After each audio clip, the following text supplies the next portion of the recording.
How did a tiny, nearly unarmed band of Native Americans manage to outmaneuver and successfully evade pursuit by a well-equipped regular army for months on end, right in the middle of a barren, deadly desert?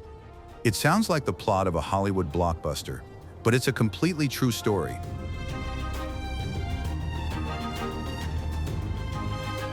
This incredible survival drama unfolded on the scorching, sun-baked lands of the Southwest.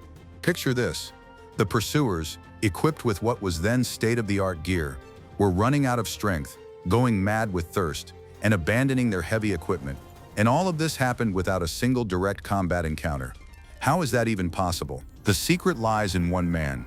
A legendary Apache chief named Canillo proved to be a true tactical genius. He wasn't just trying to survive. He turned the harsh climate, the sweltering heat, and the arid landscape into his most loyal and ruthless strategic allies. While the generals relied on brute force, the Apaches used nature itself as a weapon. Official military chronicles documented unique, mind-boggling guerrilla warfare tactics. Time and again, these methods left even the most experienced army officers completely stumped and drove them to the brink of a nervous breakdown.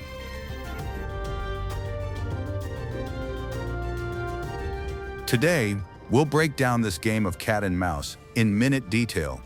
By the way, somewhere in the middle of the video, I'll talk about one of Canillo's clever camouflage tricks, which, just for a moment, is still being studied by modern special forces units. Be sure to watch this video all the way to the end, and you'll learn how exactly 7 unique tactical techniques allowed indigenous peoples to remain elusive ghosts in conditions of absolute climatic hell.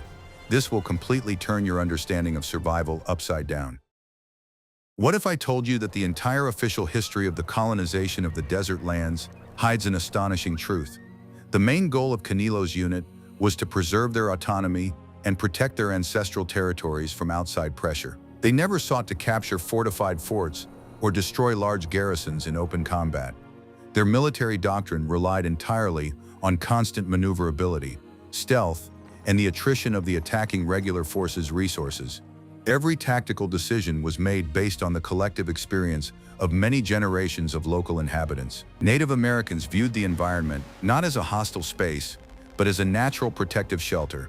Regular troops were accustomed to operating according to strict European regulations, which proved utterly useless in the sandy dunes. Officers expected a classic battle in open terrain, where they could effectively exploit their numerical superiority.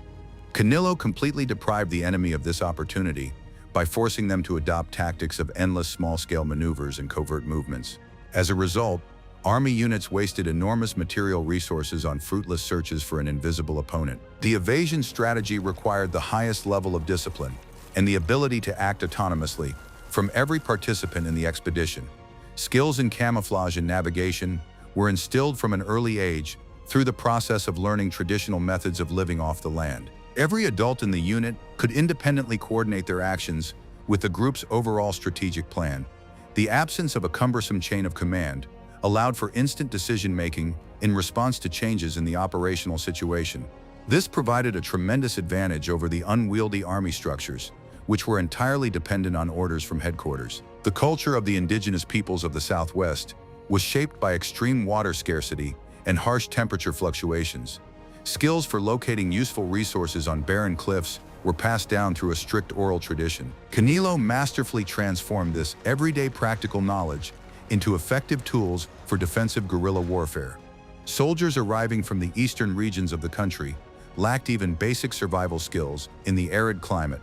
They were completely dependent on imported supplies and detailed topographic maps, which often proved to be inaccurate. The Apache's guerrilla warfare was based on a thorough analysis of the army leadership's actions. The chief studied the behavioral patterns of cavalry officers in detail and used their predictability against them.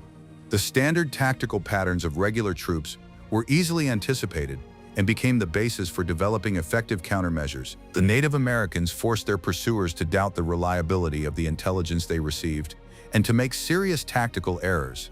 The constant anticipation of an attack from the barren desert wore down the personnel of the cavalry regiments long before direct contact was made. Canillo organized his defense system in such a way that the harsh natural environment itself inflicted maximum damage on the advancing troops.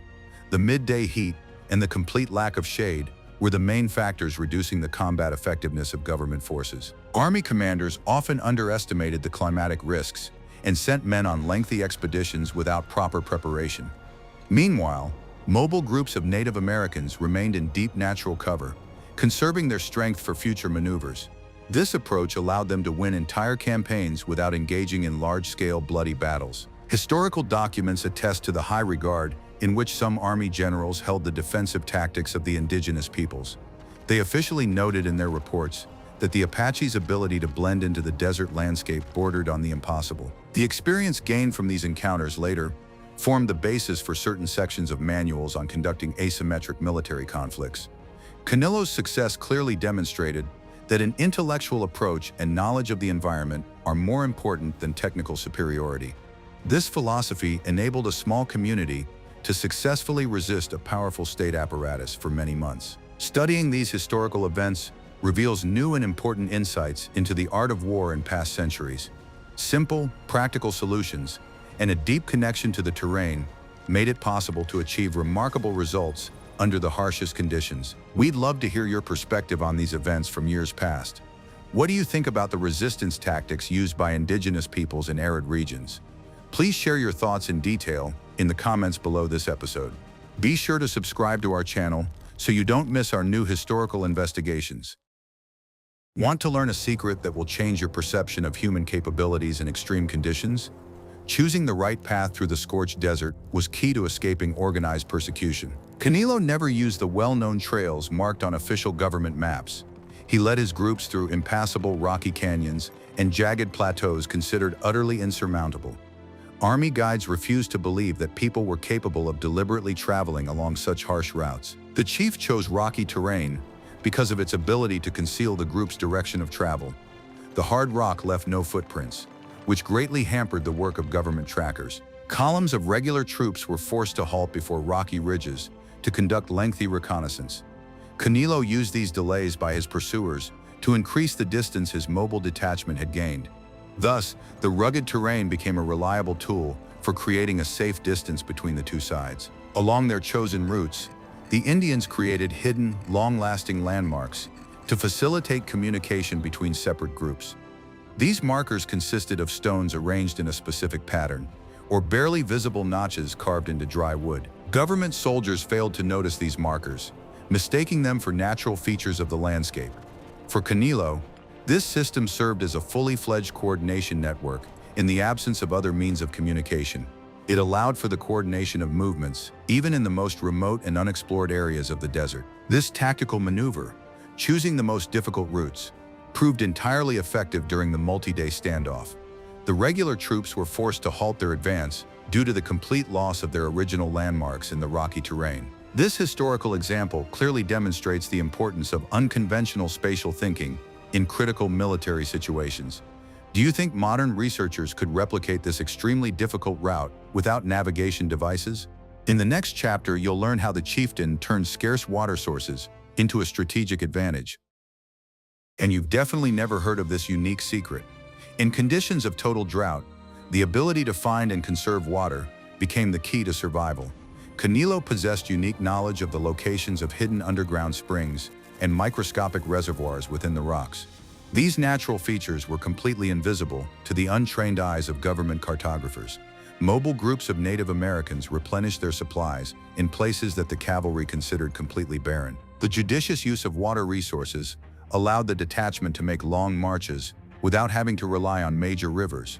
The Indians knew how to extract the necessary moisture from certain types of desert flora during periods of extreme drought. These specific survival skills were completely lacking among the soldiers of the regular government army. Cavalry regiments were strictly tied to known major wells and river valleys. This made their movements easily predictable to the experienced scouts of Canillo's detachment. The chief devised evasion tactics designed to completely control the enemy's access to water. The Indians approached the scarce water sources as stealthily as possible, leaving no traces of their presence around them. Army detachments, upon arriving at a well, often found its water completely depleted or unfit for use. This caused acute shortages of supplies and forced officers to order a retreat. Control over water became a more effective weapon than firearms. To transport water supplies, Native American tribes used lightweight and durable containers made of natural materials.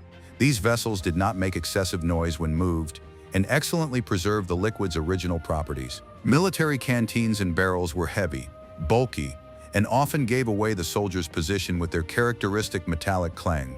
The lightness of their equipment allowed the Apaches to maintain high mobility, even while carrying significant amounts of supplies. This provided an additional advantage during rapid treks across scorching terrain. Canillo forbade setting up long-term camps directly near discovered water sources.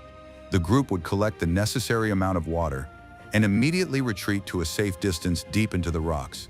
This eliminated the risk of falling into an ambush in areas where government troops were bound to arrive. The army, on the other hand, always sought to set up camp right next to the wells, thereby exposing its positions. Such carelessness on the part of their pursuers allowed the Indians to constantly monitor the enemy's movements. The skills involved in finding hidden water included the ability to interpret the behavior of the local natural environment. Certain types of geological formations indicated the proximity of groundwater to the dry surface of the earth. Canillo warriors could dig a small well in the bed of a dried-up stream in a matter of minutes. Regular army soldiers would pass by such places, unaware of the vital resource beneath their feet. Their intellectual superiority and understanding the environment ensured the detachment's autonomy. Conserving the body's internal resources was also part of the overall system for managing water supplies. The Indians used special traditional breathing and movement techniques to reduce the intensity of sweating. They were able to cover distances of many kilometers with minimal fluid intake over the course of a day. Government soldiers depleted their fluid reserves extremely quickly due to panic and irrational physical exertion. This led to the rapid exhaustion of the cavalry units. This unique water management strategy was the key to the success of the Apache defensive campaign. The indigenous people demonstrated their ability to thrive in an extreme environment through their deep practical knowledge. Knowledge of nature's secrets helped them overcome any man-made obstacles and win without direct confrontation. Canillo's experience demonstrates the superiority of traditional knowledge over the standard supply methods of regular troops. If you're inspired by the resilience and ingenuity of indigenous peoples, be sure to like this episode. What you're about to learn will turn your perception of Wild West trackers upside down. Canillo developed an extremely complex system for misleading pursuers using fake footprints on the ground.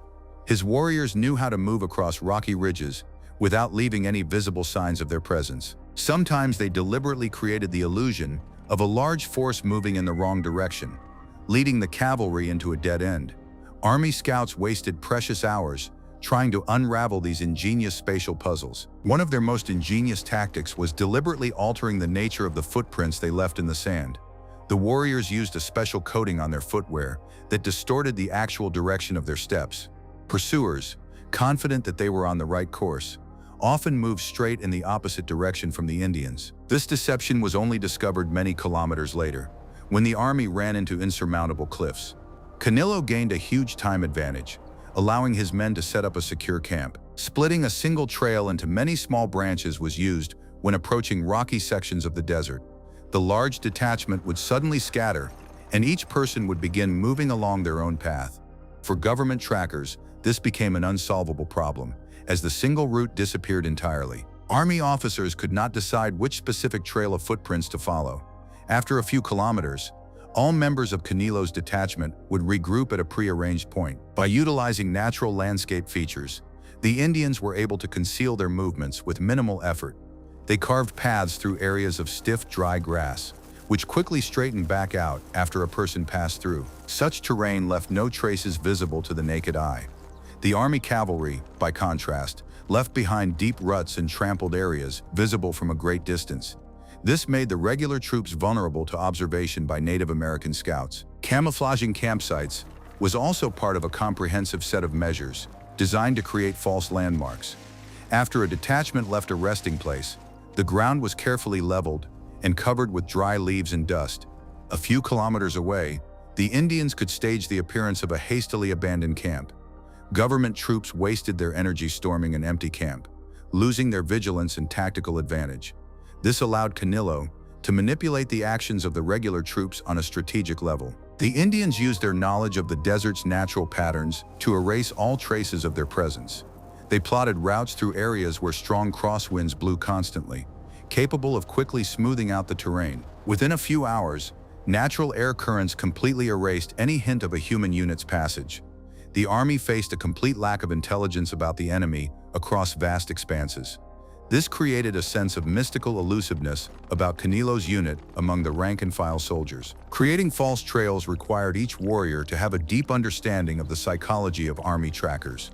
Canillo trained his men to leave precisely the kinds of marks that their pursuers expected to see, based on their preconceived patterns. Regular army officers relied on instructions and manuals, which made them hostages to their own theoretical knowledge. The actual situation in the desert, however, demanded flexibility of thought, which the soldiers sorely lacked. As a result, the labyrinth of false trails became an insurmountable mental barrier for the army. The Indians' mastery of trail concealment turned the pursuit into an endless and fruitless waste of public funds. Government forces regularly found themselves in a tactical dead end due to the constant changes in the direction of the pursued. This experience formed the basis for many later manuals on conducting covert operations in the desert. How could regular troops effectively navigate under conditions of such large-scale and professional deception? In the next chapter, you'll learn how Canillo's detachment developed superhuman speed while moving across scorching rocks. The high speed of the Native American mobile groups was the most important factor in their elusiveness in the desert. Chief Canillo demanded that his men maintain maximum speed during the hottest hours of the day. While the regular army was forced to take lengthy breaks, the Native Americans continued their march. They covered enormous distances in minimal amounts of time, thanks to their phenomenal physical endurance. This allowed them to increase their lead over their pursuers with every kilometer they traveled. A rational distribution of physical exertion allowed the Apaches to avoid premature exhaustion during their marches. The warriors moved at a special, measured pace that conserved the body's internal energy. This style of movement was developed over years of constant practice in the arid climate of the Southwest. Army soldiers often made erratic bursts of speed, which quickly led to complete exhaustion.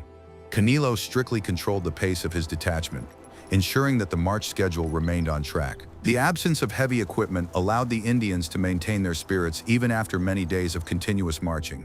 Each adult carried only the most essential weapons and a minimal supply of concentrated food. Regular troops were overburdened with cumbersome rifles, ammunition pouches, entrenching tools, and field greatcoats. This enormous weight literally pinned the soldiers to the ground, robbing them of their mobility. The difference in the weight of their equipment determined the outcome of many tactical pursuits. The ability to keep moving, despite a complete lack of sleep, was a unique characteristic of Canillo's detachment. At critical moments during the campaign, the Indians could go without proper rest for several days. They made only brief stops to regain coordination and verify their route. The regular army's cavalry was bound by a strict daily schedule that required nighttime sleep.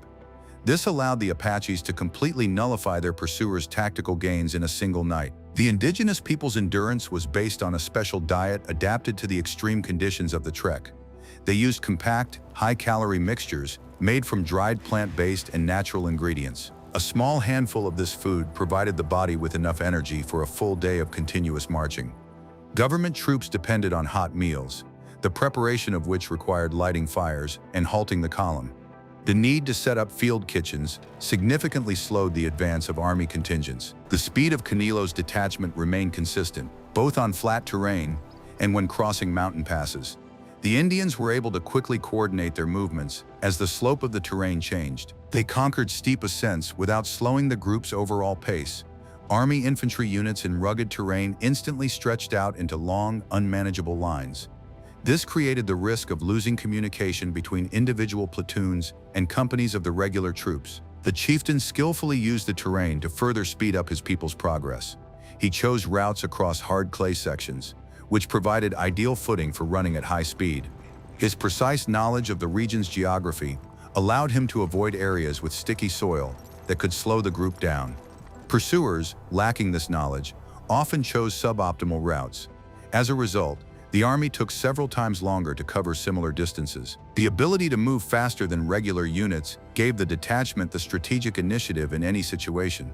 Cavalry regiments were physically unable to catch up with opponents who did not stop to rest.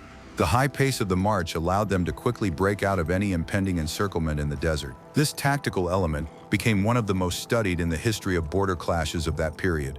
The experience at Coanillo demonstrated the importance of each fighter's individual mobility in extreme environmental conditions.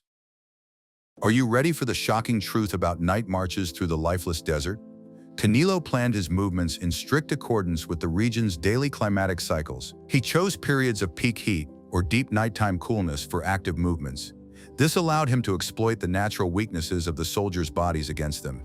Army commanders preferred to operate during standard morning hours, which made their maneuvers easily predictable. Taking advantage of twilight provided the Native Americans with ideal conditions for stealthily approaching enemy positions. During these hours, the human eye struggles to detect the movement of silhouettes against the gray desert landscape. The chief planned to begin tactical movements precisely at the moments when day turned to night. At this time, regular troops were usually busy setting up camp or changing guard duty. The temporary lull in activity on both sides allowed the Apaches to carry out crucial maneuvers without the risk of coming under fire. Coanillo used the peak of the daytime heat as a natural means of protection against pursuit. The Native American detachment would stop in deep rocky crevices, where it remained relatively cool. At the same time, Army commanders, eager to carry out headquarters orders, continued to lead their soldiers under the scorching sun.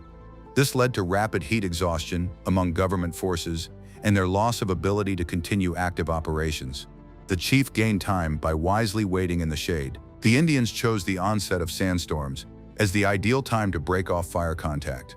When visibility dropped to just a few meters, Coanillo gave the order to begin a rapid retreat.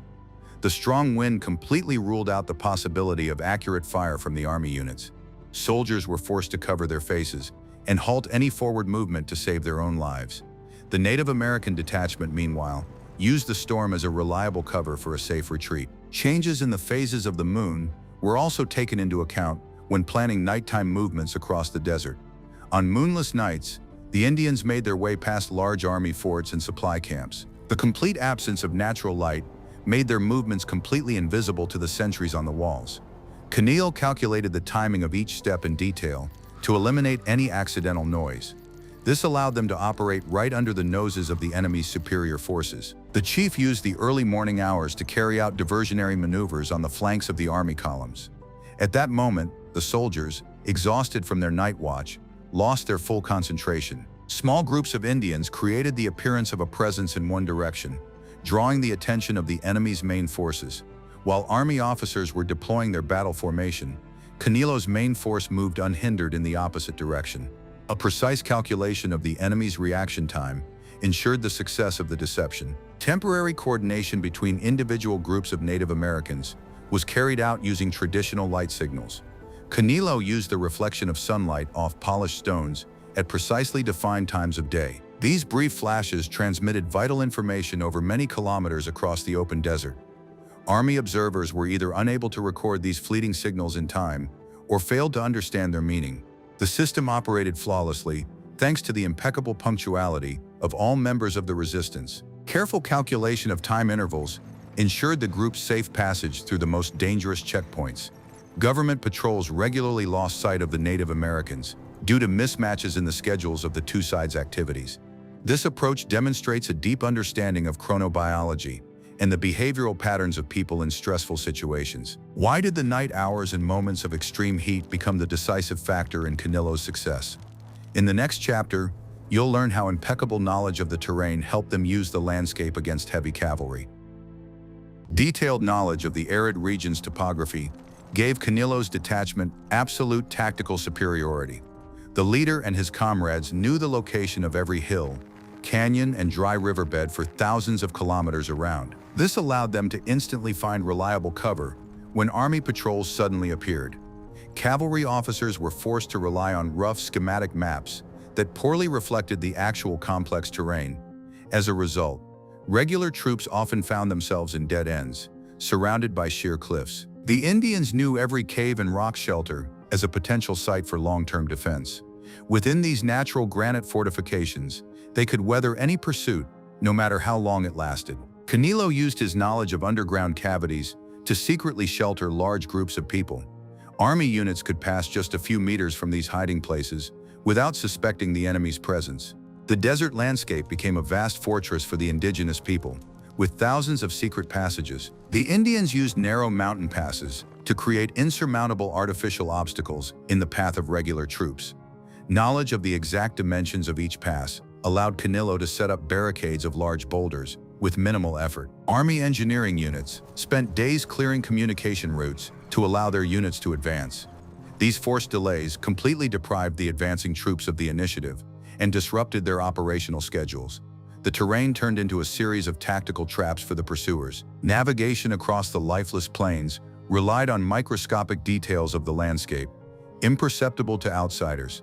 The shape of a solitary dry shrub or the color of a specific type of rock served as reliable landmarks for the detachment. Canillo could unerringly lead people across the monotonous dunes, even in thick fog or sandstorms. Army officers in such conditions quickly lost their bearings and began moving in circles.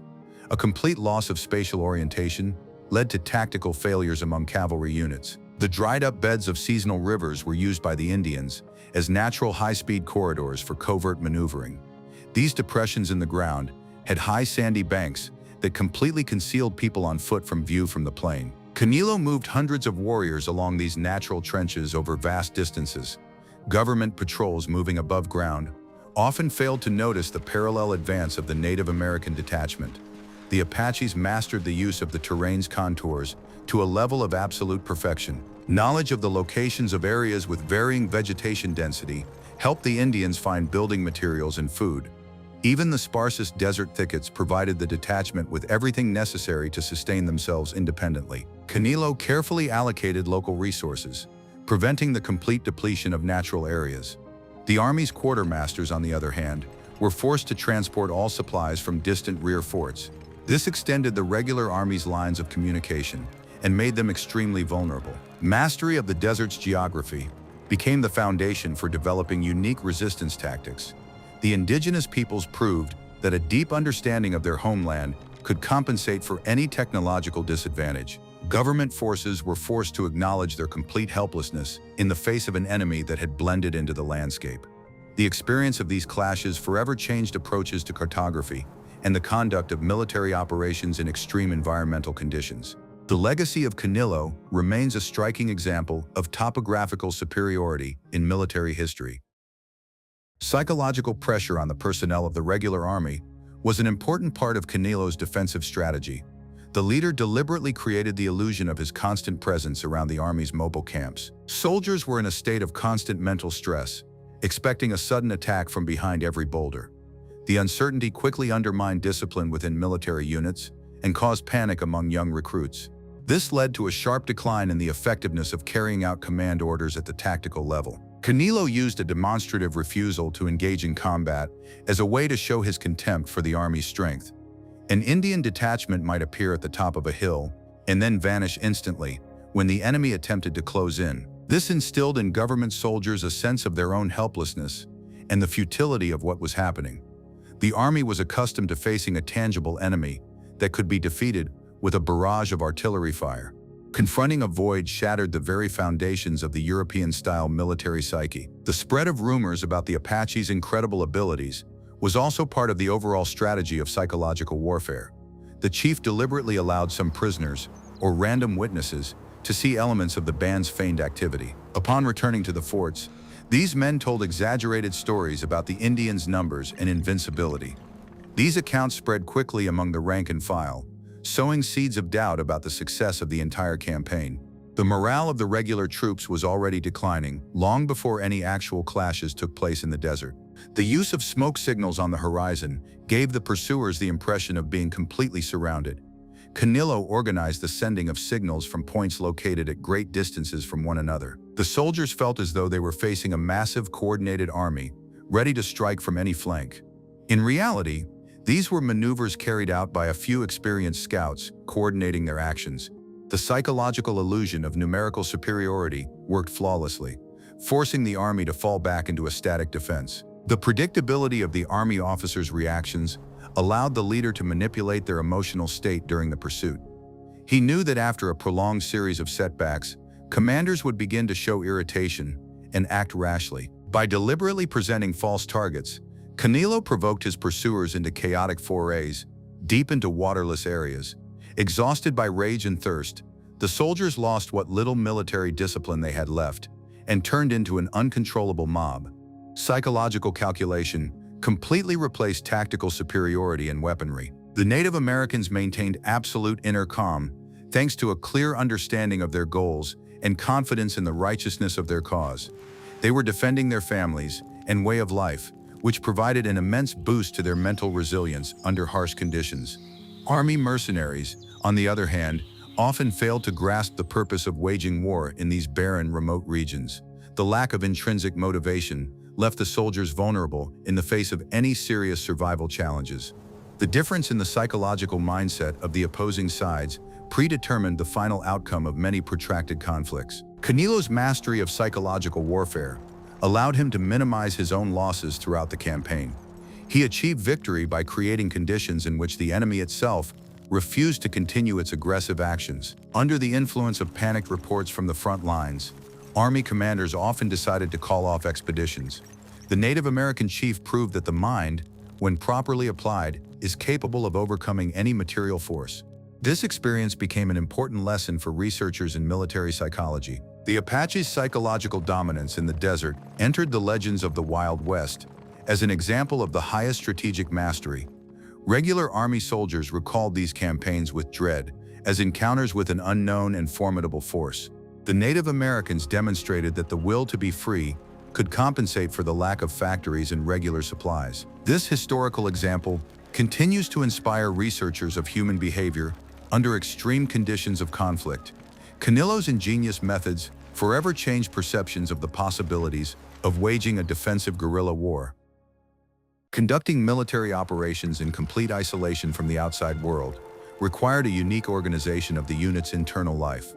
Canillo managed to establish an autonomous supply system that was entirely independent of weapons or food shipments. All the essentials needed to sustain life were obtained directly from the barren desert environment. Mobile groups could go months without contacting other tribes, maintaining complete secrecy. This made them completely invulnerable to an economic blockade by government forces. The warriors crafted the necessary tools and household items themselves during brief stops. They used local flint, wood, and leather to repair their equipment and keep it in working order. Their self-sufficient craftsmanship allowed them to do without factory-made materials supplied from cities. When their equipment broke down, Army units were forced to wait for supply caravans or return to their forts. The Indians' complete technological independence ensured their freedom to maneuver strategically anywhere in the region. Communication between scattered groups in isolated conditions was maintained through a complex system of code signals. Canillo developed a unique language of gestures and spatial markers, understandable only to members of the resistance. Information about the movements of regular troops was transmitted over vast distances without the use of writing or messengers. Army intelligence was unable to intercept or decipher this information, leaving it in an information vacuum. The speed of data exchange within the Native American unit surpassed the capabilities of the Army's telegraph service. The tactic of conducting covert harassment operations from ambushes wore down the regular troops' forward patrols.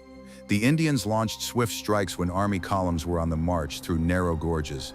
After a brief exchange of fire, Canillo's detachment would instantly vanish into the folds of the terrain, preventing the deployment of artillery. Soldiers were forced to remain constantly on alert, which led to rapid nervous exhaustion. Guerrilla tactics proved highly effective, while minimizing the loss of manpower. Isolation forced the indigenous people to treat every piece of equipment and every supply with care. The rational use of resources allowed them to minimize the number of traces they left behind in the terrain. The Indians left behind no broken objects or scraps of material, typical of army camps. The cleanliness of their movements complicated the work of government trackers, depriving them of clues for analysis.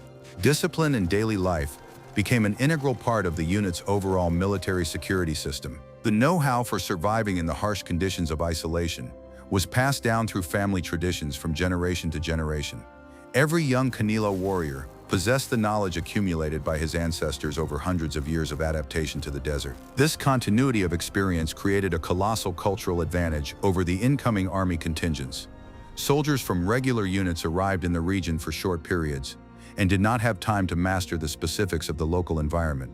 The tradition of survival prevailed over academic military science in real-world confrontation. The successful waging of guerrilla warfare in barren lands proved the viability of the indigenous people's traditional model of social organization. Coanillo demonstrated that a decentralized, networked community is more effective than a rigid, centralized state apparatus in extreme environments. This historical precedent forced many military theorists to rethink the principles of building defensive systems. The Native American resistance entered the textbooks as a classic example of successful asymmetric defense. The autonomy of spirit allowed them to withstand the most brutal pressure from superior forces. Coanillo's long-term campaign ended with the preservation of the group's core and a demonstration of a moral victory over their pursuers. Government troops were forced to acknowledge the ineffectiveness of standard suppression methods in arid regions. The experience of this war of isolation demonstrated the importance of psychological resilience and flexibility in tactical thinking.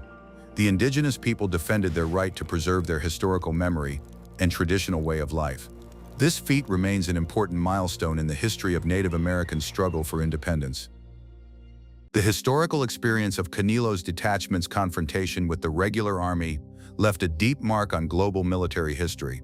The methods of conducting a defensive campaign in arid regions were studied in detail by many military experts in subsequent eras. This conflict clearly demonstrated that technical superiority becomes completely irrelevant when environmental factors are properly exploited. Many of the chief's tactical decisions became classic examples of successful operations by small, mobile forces against a superior opponent. The oral traditions of the indigenous peoples have carefully preserved the details of these remarkable survival maneuvers. Records in Army archives contain numerous accounts of officers' astonishment at the Apache's phenomenal elusiveness. Many regimental commanders noted Coanillo's genius for spatial thinking in their official reports. Today, these documents serve as a valuable source for studying the true history of frontier conflicts in the Southwest. An analysis of past mistakes has made it possible to significantly modernize the training methods of special units within the regular army. Historical justice demands recognition of the high level of military artistry demonstrated by Native Americans. The influence of Coanillo's tactics can be traced in many documented conflicts of the 20th century across various regions of the world. The principles of dispersal, control of water resources, and psychological warfare were actively employed by guerrilla leaders worldwide. The Apache experience proved that knowledge of one's homeland is an unrivaled defensive resource. Modern military analysts continue to draw on Coanillo's legacy when modeling local conflicts in extreme climatic conditions. The strategy of evasion is recognized as one of the most effective forms of asymmetric defense. The preservation of national identity and historical memory has become the primary long-term outcome of the Native American successful resistance.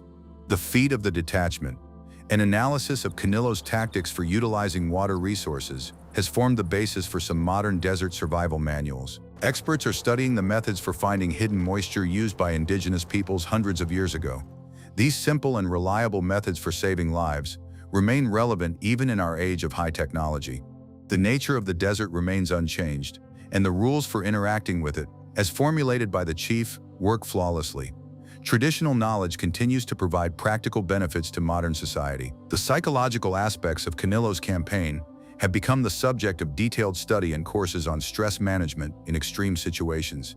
Experts analyze how the Native Americans managed to maintain mental resilience under conditions of complete isolation and persecution. The ability to control emotions and use the enemy's fear to one's advantage is recognized as a crucial element of leadership.